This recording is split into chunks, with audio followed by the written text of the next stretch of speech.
Hey everyone, welcome to the Judicial Wings, the knowledge of judiciary, executive and legislation. I am Advocate Pallavi Gamante with you again. Today we are discussing about the district judge examinations of the Bombay High Court. Yes, महाराष्ट्रामध्ये direct recruitment होतात, ज्या की district जज examination होतात. आपल्याला जर जज व्हायचं असेल तर आपल्याकडे 3 मार्ग आहेत. त्या 3 मार्गात थ्रू आपण एक जस्टिस जज म्हणून महाराष्ट्र आणि अदर स्टेटमध्ये सुद्धा सेमच आहे. तर त्यापैकी एक आहे की Maharashtra state public service commission with the consultations with the high courts यानुसार JMFC judicial magistrate first class याच्या एक्झामिनेशन्स घेतात. त्यामध्ये प्रिलिम्स, मेन्स आणि इंटरव्ह्यू क्रॅक करून याचा काही क्रायटेरियाही आहे आणि आता सध्या 3 वर्ष प्रॅक्टिसचा क्रायटेरिया यांनी कंपल्सरी केलेला आहे. त्यानुसार आपण इथे जज ज्युडिशियल मॅजिस्ट्रेट बनू शकतो अँड देन प्रमोशन थ्रू तुम्ही डिस्ट्रिक्ट जज, प्रिन्सिपल डिस्ट्रिक्ट जज आणि हायकोर्ट जस्टिस बनू शकता. पण डायरेक्ट जर तुम्हाला डिस्ट्रिक्ट जज बनायचं असेल तर अकॉर्डिंग टू द कॉन्स्टिट्यूशन आणि प्रॅक्टिकल क्रायटेरिया यामध्ये तुम्ही directly recruitment that is higher judiciary through जाऊ शकता. आणि तिसरी जी सिच्युएशन आहे दॅट इज कोलॅजियम सिस्टीम आहे. यू नो दॅट की 10 ते 15 वर्ष, जनरली तर 15-20 वर्ष लागतात, but according to the constitution 10 वर्ष नंतर तुम्ही हायकोर्ट प्रॅक्टिशनर म्हणून ॲडव्होकेट आहात तर कोलिजन सिस्टीमनुसार तुम्ही डायरेक्टली हायकोर्ट्समध्ये जस्टिस बनू शकता. हे 3 ग्राउंड आहेत आपले की या थ्रू आपण महाराष्ट्र ज्युडिशरी किंवा अदर स्टेटच्या ज्युडिशरीमध्ये ॲज अ जज म्हणून इथे अपॉइंट होऊ शकतो. पण आज आपण इथे डिस्कशन फक्त आणि फक्त करणार आहोत की direct recruitment that is higher judiciary एक्झामिनेशन्सबद्दल. तर ही जी आपण चर्चा करणार आहोत ही 3 टप्प्यामध्ये चर्चा असणार आहे. सगळ्यात आधी पहिला जो टप्पा आहे तो प्रिलिमिनरी एक्झामिनेशन. यामध्ये मी एक्झामिनेशनचा क्रायटेरिया आणि सिलेबसबद्दल नाही, सिलेबसबद्दल मी खूप सारे व्हिडिओ बनवलेले आहे, त्याचा PDFs पण शेअर केलेले आहे. प्रिलिमिनरी एक्झामिनेशन्सबद्दल आपण इथे बोलणार आहोत. याचं कॉम्पिटिशन महाराष्ट्र स्टेटमध्ये कसे असणार आहे किंवा अदर स्टेटच्या जेही कॅन्डिडेट्स आहेत, जे की ॲडव्होकेट्स आहेत, तेही या एक्झामिनेशनला अपियर होऊ शकतात का? Yes, of course. ते काही डाऊट्स मी तुमचे क्लिअर करणार आहे. सर्वात आधी ही जी एक्झामिनेशन आहे ही स्टेट गव्हर्नमेंट किंवा सेंट्रल गव्हर्नमेंटकडनं घेतली जात नाही, कंडक्टही केली जात नाही. ही direct recruitment through the judiciary म्हणजेच हायकोर्ट थ्रू रिक्रुटमेंट तुमची निघते. म्हणजे याचं जो नोटिफिकेशन येणार आहे ते बॉम्बे हायकोर्टच्या वेबसाईटवर तुम्हाला मिळणार आहे. एक्सपेक्टेशन नोटिफिकेशनचं या विदिन 1 मंथ वगैरे आहे. आपण अशी चर्चा कानावर येत असते की यस आपल्याकडे आता नोटिफिकेशन येऊ शकतं, कारण खालून प्रमोशन्स आता झालेले आहे DJP-DJचे, त्यामुळे वॅकन्सी आउट होतात आणि त्यानुसार हे प्रमोशन्स मिळतात. पण सगळ्यात महत्त्वाचं मी आता थोडासा प्रिलिम्सला एक सेकंड टप्प्यामध्ये आपण कव्हर करू, म्हणजे 3 टप्प्यामध्ये हा व्हिडिओ मी तुमच्यासमोर घेऊन आलेले आहे. त्यामध्ये पहिला टप्पा आहे की याच्या रिक्रुटमेंट होतात कशा. बॉम्बे हायकोर्ट्स एक रिक्रुटमेंट नोटिफिकेशन काढतं, त्यामध्ये वॅकन्सीज आउट करतं.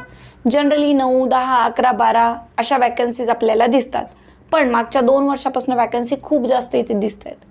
43 वॅकन्सी, 19 वॅकन्सी, 7 वॅकन्सी हे सलग आपल्याला 2024मध्ये पाहायला मिळाल्या होत्या. 2023 आणि 24चे 2 नोटिफिकेशन आपल्याकडे आउट झालेले होते. त्यामध्ये 7 वॅकन्सी, 19 वॅकन्सी आणि 43 वॅकन्सी अशा वॅकन्सीज त्यांनी दिल्या होत्या. पण जसे की हायकोर्ट प्रॅक्टिशनर असेल तर तुम्हाला हे सतत कानावर येत राहील की आपल्याकडे त्या वॅकन्सी पूर्ण फिलअप करण्यात आलेल्या नाही. इवन आपल्याकडे प्रिलिम्स पास झालात, तुम्ही मेन्स पास झालात, पण तरीही आफ्टर इंटरव्ह्यूसुद्धा इथे वॅकन्सी पूर्ण फिलअप झालेल्या नाही आहे. त्यामुळे आपण एक अंदाज काढू शकतो की वॅकन्सी अजून त्या शिल्लक आहेत. आता ते आपल्या पुढे मिळणारच आहेत समोरच्या याच्यामध्ये. त्यामुळे 43 वॅकन्सीसाठी फक्त 47 जण पास केलेले होते मेन्स एक्झामिनेशनमध्ये. त्यांचा इंटरव्ह्यू शेड्यूल आता येईल. त्यानंतर 19 वॅकन्सी होत्या, त्यापैकी 7-8 जण काहीतरीच अपॉइंट केलेले पोस्टिंग त्यांना मिळालेली, त्यांनाही पूर्ण त्याच्यामध्येही वॅकन्सी ज्या आहेत त्या शिल्लकच होत्या. तर का तर कॅन्डिडेट प्रॉपर मिळालेला नाही. हे बघा, ही हायर ज्युडिशरी आहे आणि इथे जो कॅन्डिडेट तुम्हाला बसवायचा आहे किंवा एक प्रॅक्टिशनर ॲडव्होकेट बसवायचा आहे, एक कायदे तज्ज्ञ, कायदे पंडित तुम्हाला लागणार आहे. कारण डायरेक्ट रिक्रुटमेंट होती ही आणि डायरेक्टली PDJ आणि हायर जस्टिस हायकोर्टमध्ये जस्टिस म्हणून इथे प्रमोशन आहेत. त्यामुळे जर 35 ते 40च्या वयाच्या दरम्यान जर तुम्हाला इथे जज डायरेक्टली DJ बनायचं असेल तर तुमचा अभ्यास खूप चांगला पाहिजे, त्यानंतर तुमची प्रॅक्टिसही पाहिजे आणि तुमचं पर्सनॅलिटी डेव्हलपमेंट एका डायसवर हायर ज्युडिशरी बसण्यासाठी तेवढी पर्सनॅलिटी डेव्हलपमेंटही लागणार आहे. ह्या सगळ्या पायऱ्या ज्या आहेत त्या सगळ्या स्ट्रॉंग असल्याशिवाय इथे तुम्हाला पोस्टिंग मिळणार नाही, हेही तेवढंच सत्य आहे. आता मी इथे मेन्स आणि इंटरव्ह्यूबद्दल अजिबातच बोलणार नाही आहे, कारण की मेन्स आणि इंटरव्ह्यू जे आहे त्याबद्दल आपण नेक्स्ट सेशनमध्ये बोलणार आहोत. This is a first session which is only regarding the or concern with the preliminary examination of the district जज. वाय? बिकॉज आपण एक एक टप्प्याने जाणार आहोत, आरामात आपण इथे प्रॉपरली डिस्कशन करणार आहोत. त्यामुळे तुम्हाला एक मार्ग क्लिअर होईल की how to start your preparation for the district जज एक्झामिनेशन.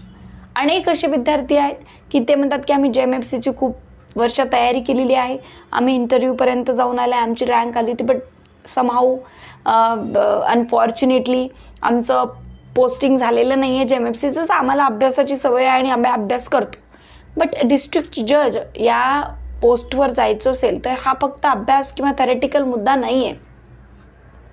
अनेक गोष्टींना तुम्हाला इथे चॅलेंज करावं लागणार आहे. त्यातली पहिली आहे की प्रिलिमिनरी एक्झामिनेशनचा सिलेबस. प्रिलिमिनरी एक्झामिनेशन ही JMFCच्या एक्झामिनेशनप्रमाणेच होते, पण ती त्याप्रमाणे नाही आहे, कारण की JMFCला एक प्रॉपरली सिलेबस दिलेला आहे. 12 ॲक्ट आहे, ते आम्ही तुमच्याकडनं क्लासवाले रटून घेत असतो, त्याचे MCQs प्रोव्हाइड करतो, कन्सेप्च्युअल क्लॅरिटी करतो. पण इथे preliminary examination of the district जज भरपूर साऱ्या टप्प्यांमध्ये डिवाईड केली आहे. त्यातला पहिला टप्पा आहे की सिव्हिल लॉज, रेग्युलर बेसिसचे सिव्हिल लॉज, क्रिमिनल रेग्युलर बेसिसचे क्रिमिनल लॉज. याच्यामध्येच तुमचे 10-10, 12-12 ॲक्ट होऊन जातात. सिव्हिल प्रोसिजर कोड स्पेसिफिक, आता मी नावांची लिस्ट सांगणार नाही आहे कारण मी ऑलरेडी याच्यावर एक व्हिडिओ बनवला आहे. सगळे civil procedure specific, limitation, contract, TP, all the civil laws जेवढेही आपल्याकडे अस्तित्वात आहे, सेंट्रल, स्टेट्स, ऑल, कोणत्याही याच्यातनं प्रश्न येऊ शकतो. कंपल्सरी नाही आहे की याच्यामधनं येणारच नाही आहे, कोणत्याही प्रश्न येऊ शकतो कुठल्याही ॲक्टमधनं. सिलेबसचा पर्टिक्युलरली DJचा सिलेबस नाही आहे. त्यामुळे civil all laws, criminal all laws आणि criminal special laws, session trial, all the session trial criminal laws and all the civil laws, हे बेसिकली 50 मार्काचा तुम्हाला सिलेबस असतो. त्यानंतर मोस्ट इम्पॉर्टंट 20 to 30 मार्क्ससाठी आपल्याकडे पर्सनल लॉज असतात. पर्सनल लॉजमध्ये आपल्याकडे वेगवेगळ्या प्रकारचे लॉज आहेत. त्याच्यामध्ये हिंदू लॉज, ख्रिश्चन लॉज, मुस्लिम लॉज, हे ऑल पर्सनल लॉज तुम्हाला येणार आहेत. हे ऑल आपल्याला पाठ करून रटून एक्झामिनेशनला जायचं. त्यानंतर 20 to 10% हा स्पेशल लॉवर डिवाईड केला जातो. स्पेशल लॉ सिलेबस म्हणजेच like even Delhi special police ॲक्टही असू शकतो, त्याच्यामध्ये महाराष्ट्र पोलीस स्पेशल ॲक्टही असू शकतो, पोक्सोही असू शकतो, जेव्हनाईलही असू शकतो, प्रिव्हेन्शन ऑफ करप्शनही असू शकतो. अशा अनेक स्पेशल लॉज, ठीक आहे की नाही. यामध्ये पूर्ण CBIचे लॉ असू शकतात, अँटी करप्शनचे लॉ, हे सगळे जे स्पेशल लॉज आहे याच्या मी लिस्ट प्रोव्हाइड केले आहे ऑलरेडी माझ्या अकॉर्डिंग जो मी सिलेबस बनवलेला आहे ते. आणि याच्या व्यतिरिक्त सुद्धा मी तुम्हाला सांगू शकते की याच्या व्यतिरिक्त सुद्धा अजून एक पॉईंट मी तुम्हाला बोलेल की दरवर्षी इथे काय होतं की काही असे लॉज असतात. जस्ट गिव्ह मी 1 मिनिट, मी ते एअरप्लेन मोडवर टाकते म्हणजे मला जे कॉल येत आहेत ना ते येणार नाही आणि रेकॉर्डिंग प्रॉपर, ठीक आहे. तर यामध्ये काय होतं की सेकंड थिंग आहे आपल्याकडे की असा काही सिलेबस आहे आपल्याकडे, असा एक सिलेबस आहे की तो एक्सपेक्टेशन नसतं 5 ते 6 ॲक्ट किंवा 4-5 ॲक्ट पकडा. तसं तर आता 2-3 वर्षाची मला ही शिकून आयडिया आलेली आहे, त्यामुळे मला कळतं की या ॲक्टमधनं प्रश्न किती येऊ शकतात किंवा कशा प्रकारे येऊ शकतात. पण तरीसुद्धा काही ॲक्ट असे असतात की त्याच्यामध्ये एक्सपेक्टेशन नसतं की यातनं प्रश्न येईल, पण त्यातनं येतात आणि ते आपण कदाचित आपल्याकडनं त्याचा अभ्यास झालेला नाही, बट दॅट इज कन्सिडरेबल की हे सगळ्यांकडनंच होऊ शकतं की ठीक आहे इतका सिलेबस सुटू शकतो, म्हणजे इझिली लेफ्ट तर होऊ शकतो. असे 4-5% प्रिलिम्स एक्झामिनेशनबद्दल आपल्याला कन्सिडर करणं अत्यंत गरजेचं आहे. आता यामध्ये सिलेबस वास्ट आहे पहिली गोष्ट, त्याला कवर कसं करायचं, कारण आपल्याकडे टाईम खूपच जास्त कमी आहे. तर त्यासाठी सगळ्यात महत्त्वाची गोष्ट की कोणत्याही लाईव्ह बॅच ह्या सिलेबस कवर करू शकत नाही, कोणीच नाही. तुम्ही म्हणाल की मी या क्लासमध्ये जातो आणि हा सिलेबस 2-2, 3-3 तास कवर करतो, तर दॅट इज इम्पॉसिबल. डीजेचा सिलेबस कवर करणं इतकं सोपं नाही आहे, कारण वास्ट सिलेबस आहे पहिली गोष्ट. त्यामुळे 2 वर्षापासून मी इथे क्लास डीजेची घेते आहे, डीजेसाठी कोचिंग करते आहे. तर डीजे या एक्झामिनेशनचे 2 वर्षापर्यंतचे जेवढेही लाईव्ह लेक्चर आहेत ते आमच्याकडे अवेलेबल आहेत.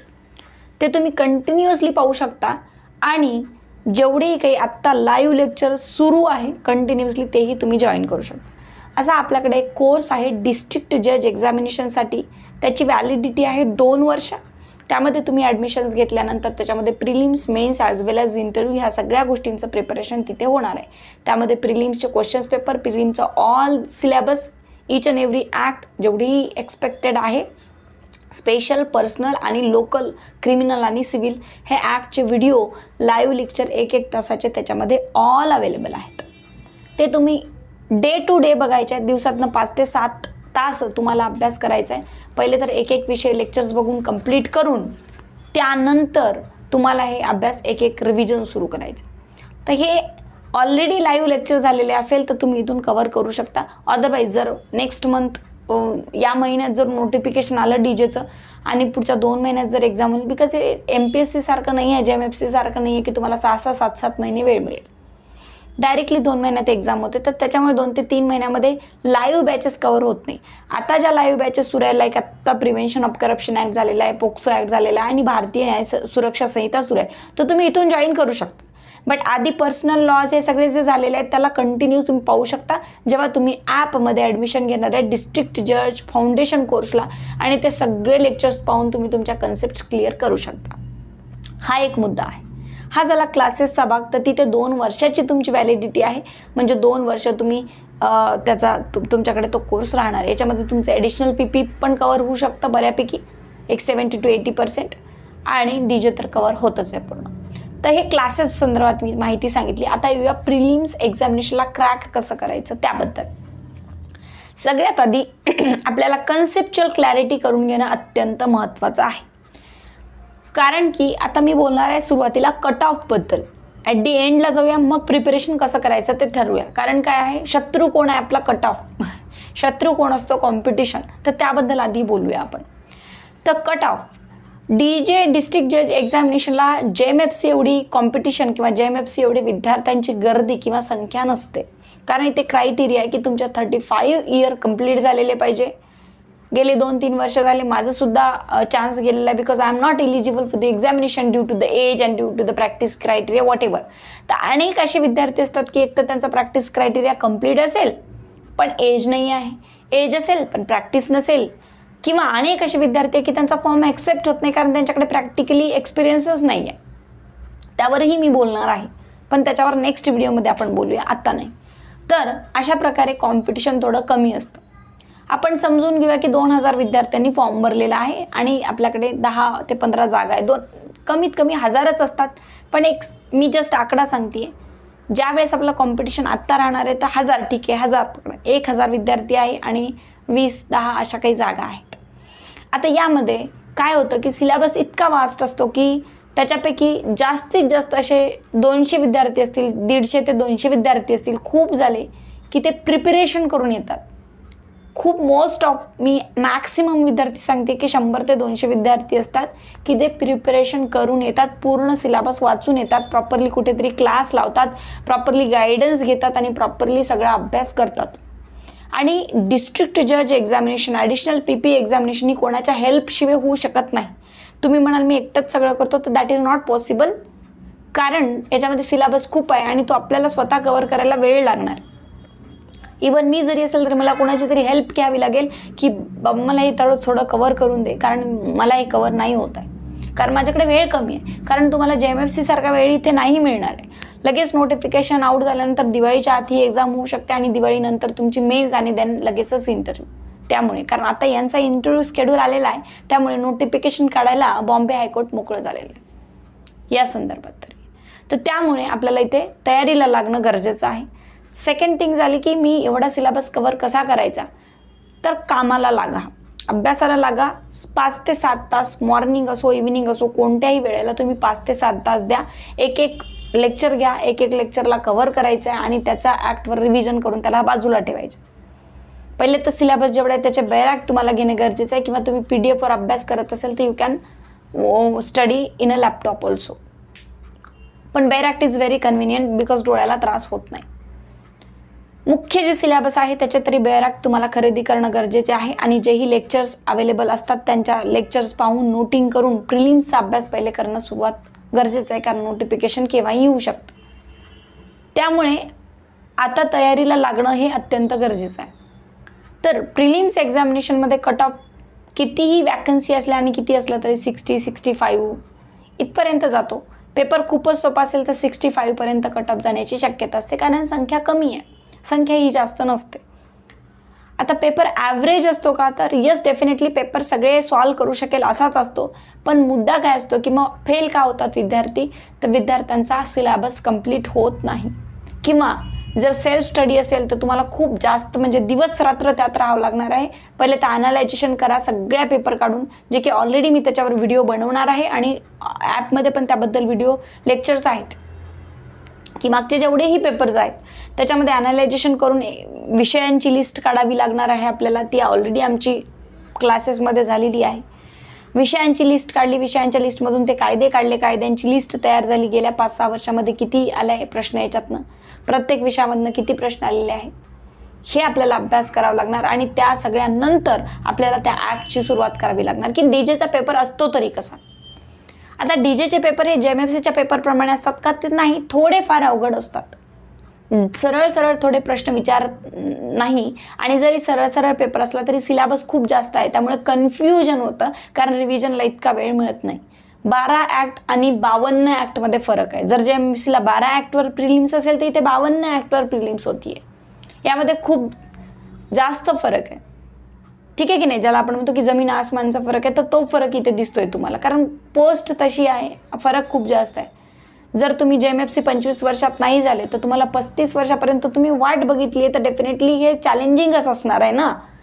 ओके, JMFCहून 13-14 वर्ष जर तुमचं प्रमोशन ॲटलिस्ट CGM किंवा सिनियर डिव्हिजन पण होत नाही, पण तुम्ही 35 वर्षावर डायरेक्टली DJ होऊ शकतात, तर डेफिनेटली हे चॅलेंजिंग आहे. इतकं सोपं आणि सरळ समजू नका. मी भरपूर विद्यार्थ्यांच्या तोंडून ऐकलं की DJ खूप सोपं आहे, एवढं कॉम्पिटिशन नाही. असं काही नाही आहे, खूप जास्त कॉम्पिटिशन आहे, कारण पेपर तेवढ्या लेवलचे असतात, सिलेबस खूप जास्त आहे, त्यामुळे अभ्यासही तेवढा जास्त लागणार आहे. क्लिअर. 12 ॲक्ट 12 दिवसात कवर होत नाही JMFCचे, यू नो दॅट. तर 52 ॲक्ट 52 दिवस आहेत का आपल्याकडे, तेवढेही दिवस नाही आहे. त्यामुळे प्रॉपर स्ट्रॅटेजी इथे यूज करणं अत्यंत गरजेचं. तर काही आता याच्यामध्ये काही विद्यार्थी, सपोज 1000 विद्यार्थी, मी सांगितलं की 200 ते 300 विद्यार्थी किंवा 200 विद्यार्थी ते पेपर सॉल्व करू शकतात आणि ते कट ऑफमध्ये येऊ शकतात. आता त्यामध्ये 65 ते 60 या कट ऑफमध्ये कसं यायचं, तर याच्यासाठी तर पहिले तर सिलेबस कवर करा, प्रॉपर गायडन्स घ्या, सगळा पेपर ॲनालायझेशन्स करा, PYQ ज्याला प्रिव्हियस क्वेश्चन्स पेपर म्हणतो आपण, ते सॉल्व करणं गरजेचं आहे. त्याच्यामधनं सिलेबस सॉर्टिंग आउट करणं गरजेचं आहे. त्यानंतर प्रिपरेशन करणं गरजेचं आहे, आणि त्यानंतर टेस्ट सिरीज सॉल्व करणं गरजेचं असतं. अत्यंत ह्या सगळ्या गोष्टी गरजेच्या आहेत. आता सगळ्यात महत्त्वाचं झालं आहे की 65 पर्यंत पोहोचू शकतो का मी, किंवा तुम्ही किंवा मी, व्हॉटएव्हर हुएव्हर. तर तिथपर्यंत पोहोचण्यासाठी 4 स्टेप अत्यंत गरजेचे आहे. पहिले तर सिलेबसचं ॲनालायझेशन करणं गरजेचं आहे. दुसरं तेवढा सिलेबस कव्हर करणं गरजेचं आहे. तिसरं त्या सिलेबसवर कमीत कमी 1 ते 2-3 वेळा तरी रिव्हिजन करणं गरजेचं आहे. आणि चौथं आत्ताच प्रिपरेशन स्टार्ट करणं गरजेचं आहे. आणि 5वं टेस्ट सिरीज सॉल्व करून मी 65 पर्यंत जाते का हेही मोजणं गरजेचं आहे. जर तुम्ही जाऊ शकत असेल, आणि या सिलेबसला डिवाईड करणं गरजेचं आहे, civil syllabus, criminal syllabus, special laws and personal laws, यामध्ये डिवाईड करून तुम्हाला कळलं पाहिजे की याच्यामधनं कशा प्रकारचे क्वेश्चन्स तुम्हाला येणार आहे. त्यानंतर आता इथे how to start your preparation. जसं मी सांगितलं की पेपरचं ॲनालायझेशन्स करा. तुम्हाला एवढ्या सगळ्या गोष्टींना वेळ खूप जास्त लागणार आहे, आणि वेळ तुमच्याकडे कमी आहे, कारण नोटिफिकेशन कधीही येऊ शकते, मी जसं सांगते आहे तुम्हाला. त्यामुळे guidance which is very required, की गायडन्स असणं गरजेचं. आता प्रिलिम्स एक्झामिनेशन म्हटल्यावर MCQज आहे आणि निगेटिव्ह मार्किंग आहे. एक रीडिंग, सपोज जर तुम्हाला 35 ॲक्ट तुमचे वाचून झालेले आहे, 52 नाही, 53 नाही, ठीक आहे, 35 ॲक्ट वाचून झालेले त्या 2 महिन्यामध्ये, आता त्या 35 ॲक्ट नुसतेच वाचून झाले असेल, त्याच्यावर तुम्हाला काही कन्सेप्च्युअल क्लॅरिटी नाही आहे किंवा कुठल्याही प्रकारे तुम्ही क्लासेसला जॉईन नाही केलं होतं किंवा कुठल्याही प्रकारे तुम्हाला मार्गदर्शन करणारं कोणी नाही आहे, तर नुसते वाचून जाऊन तुमची परीक्षा पास तुम्ही होऊ शकत नाही. कारण तुम्ही वाचलात, 2-3 महिने अभ्यास केला, पण ते निगेटिव्हमध्ये जाण्याची अत्यंत दाट शक्यता असते. हा एक मुद्दा असतो. त्यामुळे त्याला प्रॉपरली कन्सेप्च्युअल क्लॅरिटी करून बेरॅक्टमध्ये वर्ड टू वर्ड त्याचं नोटिंग करून कन्सेप्च्युअल क्लॅरिटी करून त्यावर रिवाईज करणे आणि त्याचे MCQ सॉल्व करणे ही एक स्ट्रॅटेजी प्रॉपरली आहे. तेव्हा तुम्ही कट ऑफला क्रॅक करू शकता. दुसरा मुद्दा असा असतो की किती सॉल्व करायचे प्रश्न, तर मी 65पर्यंत येऊ शकते किंवा येऊ शकतो. तर आपलं काय असतं की मला असं वाटतं की मी पूर्णच वाचलेलं आहे, 100पैकी 100 सॉल्व करतात. 100पैकी 100 कधीच सॉल्व करायचे नसतात. 100पैकी 100 सॉल्व केले तर कमीत कमी तुमचे 35 MCQs निगेटिव्हमध्ये जाऊ शकतात आणि हा कट ऑफ खूप खाली येऊ शकतो. खूपच जास्त अभ्यास असणारा व्यक्ती 80च्या पुढे जाऊ शकतो, अदरवाईज 80च्या पुढे जायचीही गरज नाही आहे. ठीक आहे. अशा प्रकारे तुम्हाला यामध्ये आम्ही गाईड करणार आहोत की तुमचा पॉईंट ऑफ व्ह्यू काय आहे किंवा तुमचा किती अभ्यास आहे हे बघा. एक पेपर असतो, कोणताही असो, त्यामध्ये 3 प्रकारचे विद्यार्थी असतात. एक ॲव्हरेज, एक अत्यंत हुशार किंवा एक अत्यंत कमी हुशार. ॲव्हरेज विद्यार्थी असेल त्याचा रिझल्ट जास्त येण्याची शक्यता असते. खूप जास्त हुशार असतील तर त्यांची संख्याच कमी असेल कदाचित की त्यांनी खूप स्ट्रॉंगली प्रिपेअर केलं आहे. लाईक मी आणि तुम्ही असे काउंट करून 10 आपण विद्यार्थी पकडूया की 10 जण आहोत आपण. 10 विद्यार्थ्यापैकी 2च असे विद्यार्थी आहे की ते 2 वर्ष झाले सतत प्रिपरेशन करत आहेत, त्यांनी लायब्ररी लावली आहे आणि त्यांचं टार्गेटच ते आहे. ते आत्ता जरी DJचा पेपर दिला तरी ते 90 प्रॉपरली सॉल्व करू शकतात. असे 2 विद्यार्थी बाजूला ठेवून टाका 10पैकी. पुढचे 5 अजून जर पकडले तर हे ॲव्हरेज आहे, तर यांनी आपल्या प्रिपरेशनवर चांगलं लक्ष ठेवायला हवं. ठीक आहे की नाही. 5 आणि 2 7 आणि परत 3 उरले. तर हे ते 3 जे विद्यार्थी आहेत की यांचा थोडा कमी अभ्यास झाला आहे पण यांनी स्ट्रॅटेजी फॉलो केली. मी हे 10ही विद्यार्थी पास होणारे पकडते, 65च्या वर जाणारे. हे कॅल्क्युलेशन असतं. तर ते कसं 2 विद्यार्थी तर पास झालेच आहे असंच आपण समजलं. 5 विद्यार्थी जे ॲव्हरेजमधले आहेत त्यांनी एक स्ट्रॅटेजी फॉलो केली की मला पास कसं व्हायचं. तर ती स्ट्रॅटेजी अशी असते की ठीक आहे बाबा, समोरचा व्यक्ती काय करतोय 90 सोडवतोय ना, मला तिथपर्यंत नाही जायचं, मला फक्त काय पाहिजे 65 मार्क पाहिजे. तर मी काय करतो 70च सोडवतो कारण मला 70च येत आहे. मी पुढचे 30 स्किप करतो आणि त्या 30ला लागणारा जो वेळ आहे मी या 70वरच वापरतो आणि 30ला लागणारा वेळ मी 70वर वापरला म्हणजे मी क्वेश्चनला चांगलं समजून घेतलं आणि चांगल्या प्रकारे पेपर सोडवणार आहे. त्या 70पैकी सपोज माझे 3-4 निगेटिव्हमध्ये जायची भीती असते. कमी सोडवलं तेवढे कमी निगेटिव्हमध्ये जाणार, तरी माझा 65पर्यंत रिझल्ट येण्याची शक्यता आहे. दुसरे विद्यार्थी आहेत 3, त्यापैकी गॅरंटी नाही सांगू शकत की 3ही पास होईल की नाही. यांचं लक बाय चान्सही असतं. ते कधी कधी 67-68 सॉल्व करून येतील. ज्यांचा अत्यंत कमी अभ्यास झाला त्यांनी कमीच सॉल्व करावे, जास्त सॉल्व करू नये. आणि नेमकं 65वर रिझल्ट लागला आणि त्यांनी 65 सोडवले, ते असेही लक बाय चान्सचे विद्यार्थी 2-3 असू शकतात. तर अशी एक पासिंग क्रायटेरिया असतो प्रिलिम्सचा. पण यांनी प्रिलिम्स तर निघाले, मग इतकं मोटिवेट झाले ते की मी प्रिलिम्स क्रॅक केलेली आहे. मग त्यांनी जिद्दीने मेन्स अभ्यास केलेला आहे आणि मेन्सचा अभ्यास करण्याला इतकी जिद्द आणि इतकं स्वतःला समर्पण केले की त्यांची मेन्सही निघू शकते आणि त्यांची जर प्रॅक्टिस चांगली असेल तर इंटरव्ह्यूही निघू शकतो. मग काही जे विद्यार्थी की जे पास नाही झाले त्यांना वाटेल अरे मी तर 7-8 तास दिले होते पण माझं का नाही झालं. तर तुम्ही ही स्ट्रॅटेजी फॉलो केलेली नाही आहे. तुम्ही दिवस रात्र अभ्यास केला पण एक्झॅक्टली तुम्हाला माहिती नाही की क्वेश्चन्स किती सॉल्व करायचे आहे, रिझल्ट कितीवर येऊ शकतो, कट ऑफ काय लागणार आहे, मी निगेटिव्हमध्ये कसं जाणार आहे. ठीक आहे की नाही. सपोज तुम्ही 100 आउट ऑफ 100 सोडून आलात, त्यापैकी तुमचे मोस्ट अबाउट 70 बरोबर आले होते पण 30 चुकले. आता इथे 30चे निगेटिव्ह पुन्हा धरा 10-12 जास्तच. ठीक आहे की नाही. तर मग 30चे निगेटिव्ह म्हटल्यानंतर पुन्हा तुम्ही खाली येणार आणि 60वर जाणार. म्हणजे विनाकारण तुम्ही ते 30 सॉल्व करत बसलात, त्याचा टायमिंग इकडे घालवला आणि इकडे जे बरोबर येणार तेही चुकले. पण तुमचा अभ्यास झालेला होता पण तुम्हाला स्ट्रॅटेजी कळली नाही पेपर सोडवण्याची. तुम्ही पास होणाऱ्या विद्यार्थ्यांपैकी होतात, त्या 10पैकीच होतात तुम्ही. पण तुम्हाला स्ट्रॅटेजी न कळल्यामुळे हा गोंधळ झाला आणि ॲट दी एंडला सगळं वर्षभर प्रिपरेशन करून पाण्यामध्ये जाऊ शकतं. त्यामुळे या सगळ्या कॉम्पिटिटिव्ह एक्झामिनेशनला क्रॅक करण्यासाठी एक प्रॉपरली स्ट्रॅटेजी लागते, जे की मी आता जस्ट 10-15 मिनिटाच्या किंवा अर्ध्या तासाच्या व्हिडिओमध्ये नाही शेअर करू शकणार, कारण त्यालाही खूप वेळ लागेल आणि वारंवार 8-8, 10-10 दिवसाचे लेक्चर्स लागतात की how to start preparation, focus कसा करायचा, स्ट्रॅटेजी कशी असणार आहे, निगेटिव्ह मार्किंग कशी असणार, ह्या सगळ्या गोष्टी तरीसुद्धा मी ते तुम्हाला सांगण्याचा प्रयत्न करते. तर ह्या सगळ्या प्रिलिम्सच्या स्ट्रॅटेजी आहे, कारण प्रिलिम्स पास झाल्याशिवाय तुम्ही कुठे पुढे जाऊच शकत, बरोबर आहे की नाही. तर अभ्यासच नाही तर स्ट्रॅटेजी पण, कन्सेप्च्युअल क्लॅरिटी पण, ते सेक्शन्स कसे लक्षात ठेवायचे. कालच आमचा एक भारतीय न्याय सुरक्षा संहितेचा पहिला लेक्चर झाला ॲडिशनल PP आणि DJच्या बॅचमध्ये.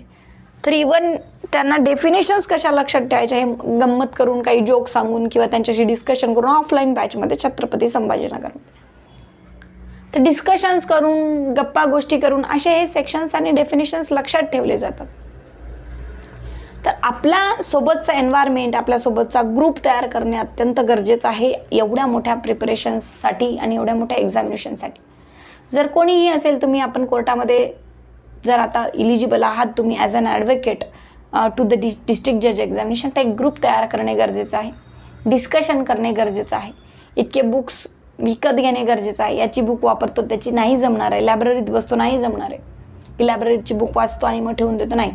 तेवढा खर्च करणं गरजेचंच आहे एक्झामिनेशनसाठी, की सगळे बुक्स प्रॉपरली विकत घ्या, एक तुमचे स्पेस बनवा, अभ्यासाची एक टेबल घ्या, त्यावर ते बुक्स व्यवस्थित ठेवा, डेलीचा एक वीकली टार्गेट बनवा की एवढं माझं कवर या वीकमध्ये झालंच पाहिजे. जर तुम्ही म्हणाल की मला 10-11ला कोर्ट जावंच लागतं, दिवसभर वेळ मिळत नाही, तर सकाळी 5 ते 6, 5, 6, 7, 8, 9, 10 वाजेपर्यंत तुम्ही हे करू शकता.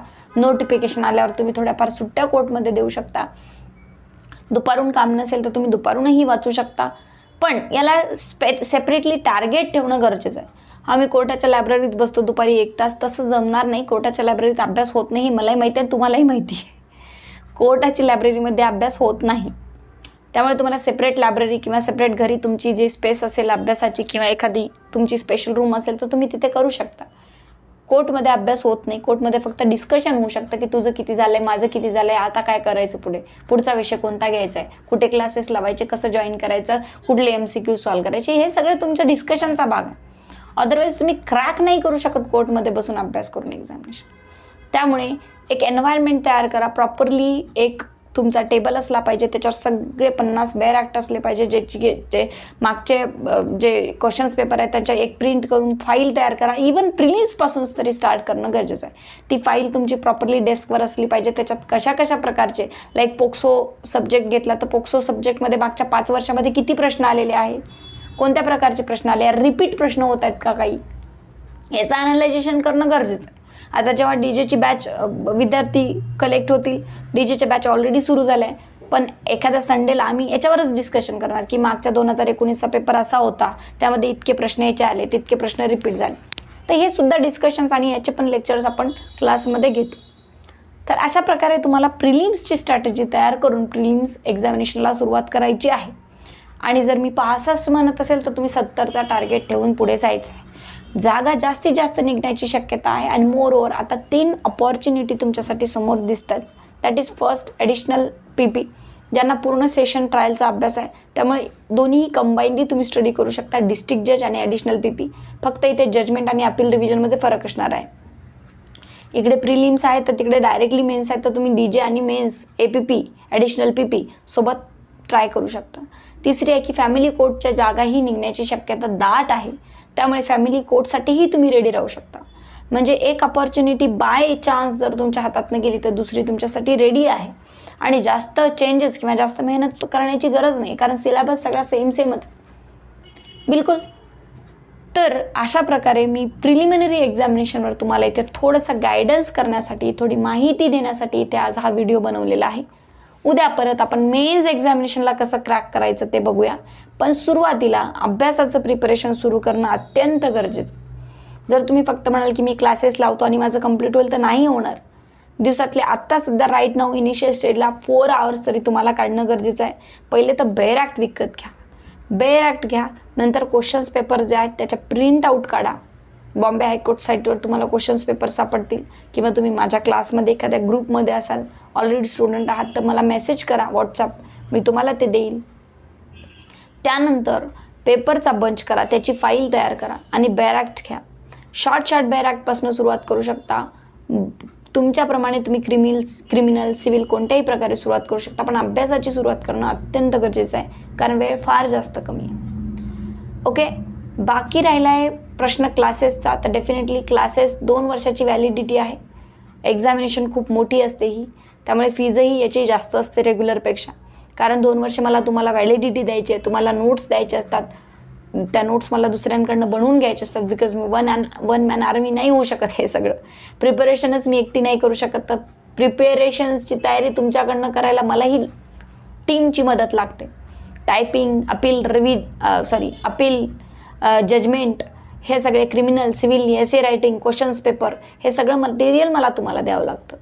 टीचिंग करावी लागते वेगवेगळ्या प्रकारे. तर ह्या सगळ्या गोष्टीसाठी पण मी एक तुमच्याकडे ऑप्शन ठेवलं की त्यामध्ये टप्प्याटप्प्यानुसार तुम्ही फीज पेड करू शकता. ऑफकोर्स इन्स्टॉलमेंट पेमेंट तुम्ही करू शकता, नो प्रॉब्लेम. मी ते तुम्हाला अवेलेबल करून देणार आहे. तर तुम्ही ज्युडिशियल विंग्स या ॲपवर जाऊ शकता आणि DJचा कोर्स जो आहे तो तुम्ही परचेस करू शकता. अँड डेफिनेटली तुम्हाला 2 वर्ष हे कोर्स सोबत राहणार आहे. त्याच्यामध्ये तुमच्या हे तिन्ही एक्झामिनेशन कव्हर होऊ शकतात. ॲडिशनल PP-सुद्धा, त्यानंतर डिस्ट्रिक्ट जज एक्झामिनेशन आणि फॅमिली कोर्ट एक्झामिनेशन. ऑफकोर्स एवढा अभ्यास केल्यानंतर जर JMFCचा कोर्स लावायचा तर कामच पडणार नाही, कारण यामध्ये तुमचं सगळंच होतं. JMFCचे 12 ॲक्ट ऑब्व्हियसली येतात, त्यानंतर मेन्सच्या नोट्स ऑब्व्हियसली येतात, आणि जजमेंट रायटिंग काय सेशन ट्रायल आहे तर ते इकडे JMFC ट्रायल असू शकतं.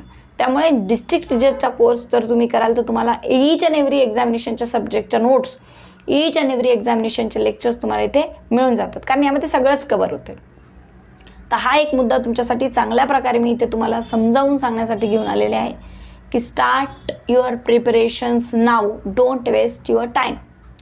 If you are trying for the district जज examination, if you are trying for the additional PP examination, or if you are trying for the JMFC, or if you are trying for the family courts judge examination, तर तुम्ही या सगळ्या एक्झामिनेशनला सुरुवात करा प्रिपरेशनची, कारण लवकरात लवकर आता नोटिफिकेशन सगळे आउट होतील. इवन JMFCची सुद्धा नोटिफिकेशन लवकरात लवकर आउट होण्याची शक्यता दाट आहे. त्यामुळे don't waste your time and start your preparation. Thank you so much. मी लवकरच mains examination of the district जज यावरही नवीन व्हिडिओ घेऊन तुमच्यासमोर येईल. थँक्यू.